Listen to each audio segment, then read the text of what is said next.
Senyores, Johnny, my friend, welcome back to Ben Spencer Hockey Channel. Kali ini kita punya Toyota Foxy, asalnya dari kota Surabaya. Jadi mobil ini ditukar tambah sama ownernya. Ownernya itu langganan kita juga yang kemarin beli Alphard kilometer 17.000 zong di tempat lain, bukan di Deros ya. Jadi ini adalah Foxy ketiga unit yang di Eurohouse. Yang pertama dulu yang hitam yang sudah dimodifikasi abis-abisan.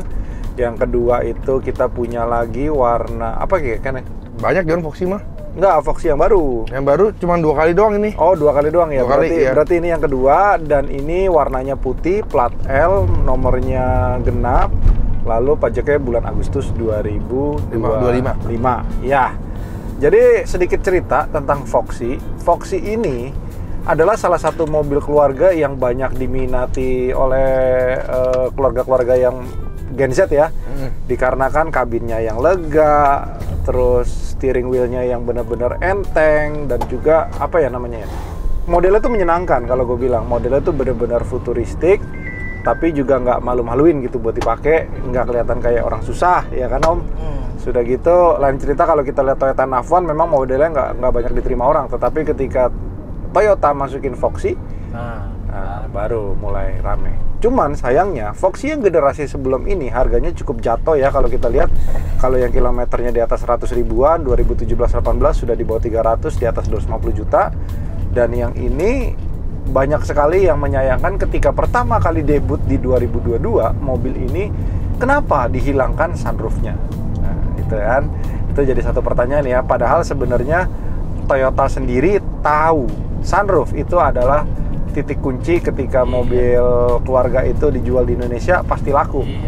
Bayangkan kalau sebuah Pajero Sport aja tidak ada yang namanya sunroof, pasti akan kalah total sama rival badinya Fortuner. Oke?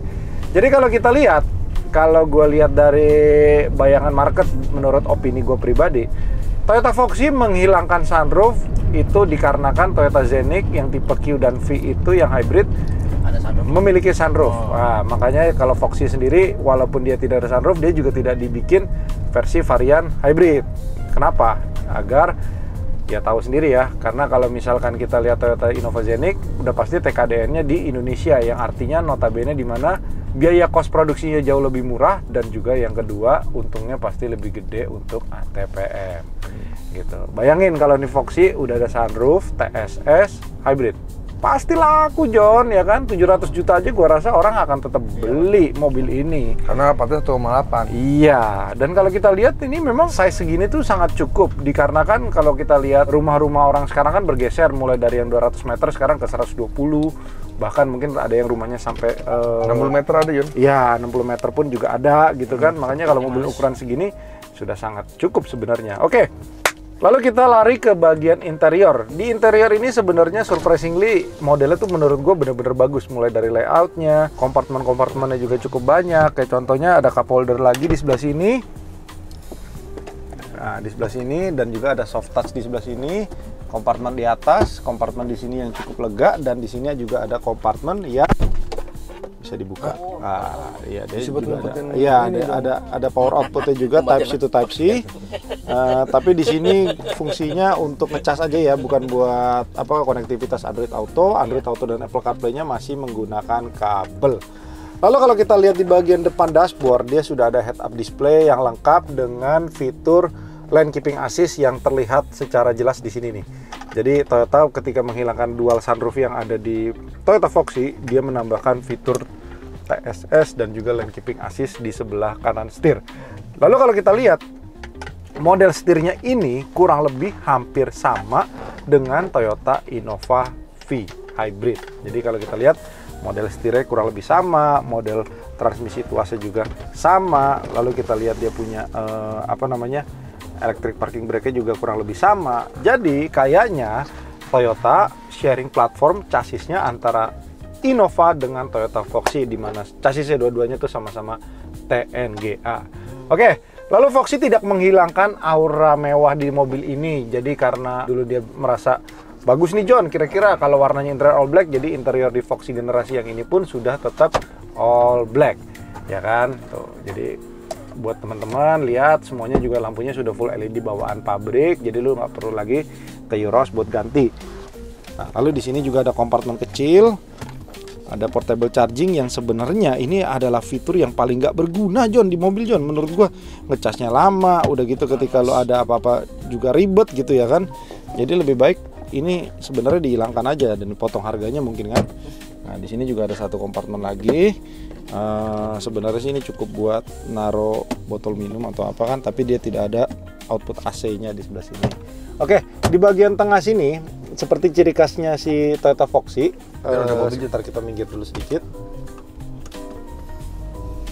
Nah, kameranya juga sudah dibantu dengan kamera ASIS 360 yang kurang lebih resolusinya sama kayak kamera Innova Q yang Xenic ya.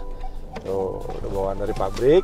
Lalu bangku tengahnya ini dia bisa di folding dan juga di detachable ke kiri ke kanan. Jadi artinya kalau misalkan anak kalian mau tidur, iya ini bisa didempetin dan juga bisa. Dan baris ketiganya sendiri, ini kalau lu lihat bangkunya itu selalu sama seperti Foxy generasi sebelumnya, dia bisa masuk ke dalam kaca baris pilar C. Tetap lega. Ya, terus kalau kita lihat dia punya kaca samping juga sudah ada tirai ini. Jadi kalau misalkan lu mau nyusuin atau apa aman, atau lu mau nyusu sendiri sama bini lu juga aman. John, ini kayaknya nggak bisa nih John. Hah?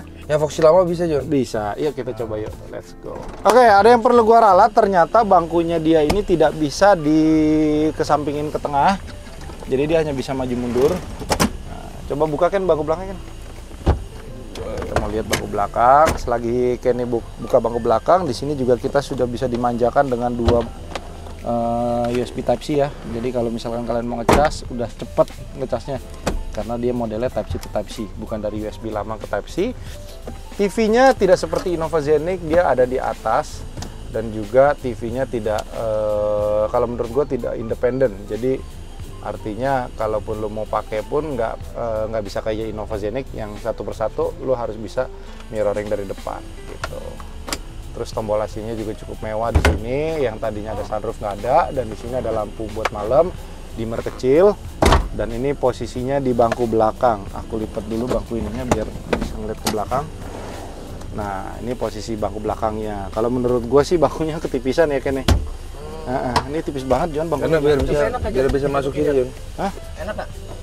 Cuma enaknya Om enggak ini sih. Nggak enak ya? dia ininya nih jadi lega Om. Iya, jadi kalau misalkan naruh tangan atau lo mau bawa tas atau handbag lega karena Ada memang chargeran juga ya? Ada chargeran. karena memang ini slotnya itu buat apa namanya Om? Buat bangku nih. Bangku kalau dilipat ke sini dan dia juga ada cup holder juga. Ada Type C juga. Lubangnya Type C juga. Jadi ya cukup oke sih menurut gua. Materialnya oke ya? Oke lah. Materialnya oke lah. Ini dibandingkan dengan si Innova Xenic, interiornya lebih Ini CBU-an John? mewah. Seingat gue sih CBU ya. Iya, masih banyak tulisan Jepangnya soalnya. Yang bisa digeser yang sebelumnya kali ya, John? Iya, yang generasi sebelumnya itu bisa digeser. Jadi kalau kita lihat bagasi Foxy ini sebenarnya cukup gede dan luas. Tapi ketika lu punya space parkir yang sempit, bagasi ini akan susah untuk dibuka. Karena dimensinya yang cukup panjang di sini, dan ini kayaknya kalau rusak cukup mahal nih kan. 7 jutaan kali ya? Iya, lebih mahal. Turun John. Pencet. Enggak, tadi gue tarik, gue senderin tangan. Nah, ini kalau kita tutup, buka tutupnya itu dari sini nih Om. Lalu lampunya yang model multi diamond seperti ini menurut gue cukup mewah ya dipasang di Toyota Foxy dibandingkan dengan lampu yang lama. Jadi kalau lo tanya gue, nih mobil mewah nggak? Wah mewah John menurut gue. Harga 400 jutaan mewah John. Iya, 400 jutaan lo udah irit save up. Setelah dipakai orang 2 tahun lo udah irit daripada harga barunya. Iya, lebih John, hampir 170 juta lah. Iya. Oke, lanjut di bagasi. Walaupun kita di bagian belakang udah dibuka seperti ini, kita masih bisa taruh koper sekitar size 30 kilo dan juga cabin size masih muat 1 di sini. Bisa naruh barang gue di bawah jok tuh. Jadi kalau misalkan kalian mau pasang audio pun di sini juga ada space lega. Tuh, jadi kalian masih bisa taruh. Kalau misalkan kalian mau pakai subwoofer ya? kolong masih bisa. Oh, dongkraknya di sini. Dongkrak di situ dan ban serepnya ada di luar nih kalau kita lihat dia ada cetakan malnya Di bawah. di bawah situ. Oke. Jadi kira-kira rivalnya dia siapa? Seperti biasanya kalau misalkan sebuah Toyota Fortuner punya rival Mitsubishi Pajero, Toyota Foxy juga punya rival yaitu Nissan Serena. Jadi kalau kita lihat, tapi di Indonesia sendiri sebenarnya sebelum Foxy masuk, Serena sudah cukup populer ya Ken ya? Iya, C24. Tetapi kalau kita lihat sekarang, orang lebih cenderung beli Toyota Foxy. Mungkin dikarenakan dealer-dealer resminya juga lebih banyak dibandingkan dengan si Nissan. Oke, yuk. Kita tutup. Di bagian sini pun kita nggak perlu repot tarik gini, dia cukup dipencet aja. Seperti ini. Nah, di bagian sininya juga apa namanya? Ininya juga soft touch, lalu ininya juga soft touch, walaupun ini sepertinya materialnya juga bukan kulit asli ya. Jadi ini kulit imitasi. Jadi gua rasa kenapa dibikin kulit imitasi agar ketika kena air hujan pun dia nggak cepet rusak kulitnya. Gitu. Oke. Mesinnya sendiri ini cc-nya itu sama, kurang lebih 2000 cc. Dan kalau kita lihat model mesinnya hampir kurang lebih mirip sama Innova Zenith. Ya, platnya sama lah ya, kurang lebih ya sama si Innova Zenith, sama-sama kaleng. Tuh, Aston. Sama, John.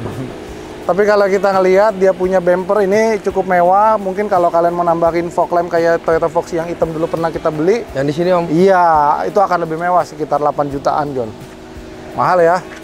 Terus kalau kita lihat warnanya juga cukup menarik dan juga cukup mewah, warna putih mutiara yang membuat mobil ini tampilannya tuh looks-nya tuh elegan. Jadi kalau lu masih seperti sharing mobil sama istri sendiri atau lu nggak punya supir, ini bisa menjadi salah satu pilihan kalian kalau Alphard kegedean. Oke, let's go. Yuk kita jalan balik ke showroom sambil kita cobain duduk di belakang. Sebenarnya ketika lu punya orang tua yang sudah cukup berumur dan jalannya udah cukup susah, ini juga menjadi salah satu apa namanya alat bantuan ya. Kalau misalkan kalian punya orang tua, ini pegang terus lu naik begini lebih gampang dibandingkan dengan Toyota Alphard yang sudah mengusung jok pilot seat. Terus ini juga mobil pendek, John. Kenapa? Pendek. Iya, jadi naiknya gampang. Ground clearance-nya juga cukup pendek. Nah, ini yang gue bilang tadi, ini tirai sampingnya masih banyak tulisan-tulisan Jepangnya juga ya. Cuman memang kalau interior hitam begini setelah mobil dijemur sih cenderung lebih panas dibandingkan dengan mobil biasanya. Jadi ada baiknya kalian pakai kaca film yang cukup oke agar tolak panasnya cukup baik. Di sini ada 2 cup holder yang maksimal 3 kilo. Ini gampang patah, jadi harus hati-hati. Oh, dari tadi gue nyari cara yang lipatnya itu. Langsung lipet aja, John. Ngeri Nggak ada patah pencetannya. Nih, posisi yang ideal tuh sebenarnya segini agar bangku belakang tuh masih tetap bisa duduk. Tapi ini mobil nyetirnya enak, John. Enak. Apa blind spotnya minim tuh? Blind spotnya minim, kacanya besar. Ini bangku dashboardnya belakang pendek. Dashboardnya pendek. Cukup apa namanya lega. Dan dia punya lampu juga modelannya kayak lampu mobil mewah ya, putih susu begitu tuh kacanya. Ini kayak sama kayak Innova Q, John. Ini kayak Innova Q setirnya. Sama. Tombolnya komplit nih. Kalau Innova Q tidak ada pedal shift. Ada pedal shift, ini nggak ada, John. Oh. Jadi untuk pengoperan gigi secara manualnya itu dari ini transmisi tengah. Puas. Jadi buat teman-teman yang mungkin budgetnya masih 200 jutaan bisa melirik Foxy generasi sebelumnya yang kilometer yang udah cukup oke lah ya, 70.000, 80.000 itu udah dapat kayaknya kepala dua ya. Di bawah 300 ya. Iya, di bawah 300. Kalau kalian ada budget lebih, mau pakainya lebih lama, ya ini bisa menjadi salah satu pilihan kalian. Seperti itulah. Ya. Ini kalau diperedam enak nih, John. Hah? Tenaganya enak loh, mobil kenceng. Enak, John. Oh, kenceng ya?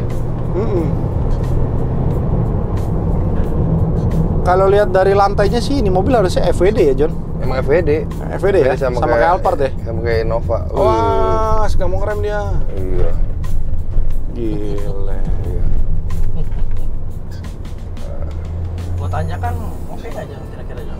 Ya. Oke sih, tapi kalau tanjakan Teletubbies tetap aja kayaknya. Ya, keteteran dikit kali ya, Mbak. Keteteran dikit, apalagi kalau udah full muatan ya. Hampir semua mobil lah, kecuali mobil RWD dia mungkin masih bisa lebih unggul dibandingkan dengan mobil FWD. Iya, betul. Lo sendiri menurut lo kan apa kelebihannya mobil FWD sama RWD? FWD itu setirnya lebih enteng. Terus ini mobil mau kemana sih? Nggak tahu dari tadi. Ngalingin aja. Bingung ya. Gas. Biarin aja lah, Jon lah. Di Uber Ambon kali, Jon. Debt collector. Oh bener aja. Bener. Di Uber debt collector kalian buru-buru. Iya, lo bisa bener kan. Lagi naik mobil kayak Ketika bercandaan itu menjadi sesuatu yang serius ya. Iya. Oke, jadi di harga 400 jutaan sebenarnya Anda punya dua pilihan. Ambil Foxy tahun muda atau kalian ambil Alphard tipe X tahun 2015 ya Ken ya. Nah, tinggal pilihannya ada di kalian. Kalau kalian merasa pengen tahun yang lebih muda, pengen yang worry free, terus juga umur masa pakainya masih lebih panjang, mungkin Toyota Fox ini bisa menjadi salah satu pilihan kalian. Oke? Sekian dan terima kasih dari vlog kali ini. Buat teman-teman yang berminat bisa langsung hubungi aja ke nomor-nomor yang ada di bawah. Dan jangan lupa buat teman-teman semua yang sering nonton Joni tapi belum subscribe, di subscribe dong. Tinggal di minimize videonya, klik tombol lonceng, subscribe. Oke? Terima kasih semua teman-teman yang sudah nonton dan jangan lupa untuk subscribe. Bye-bye.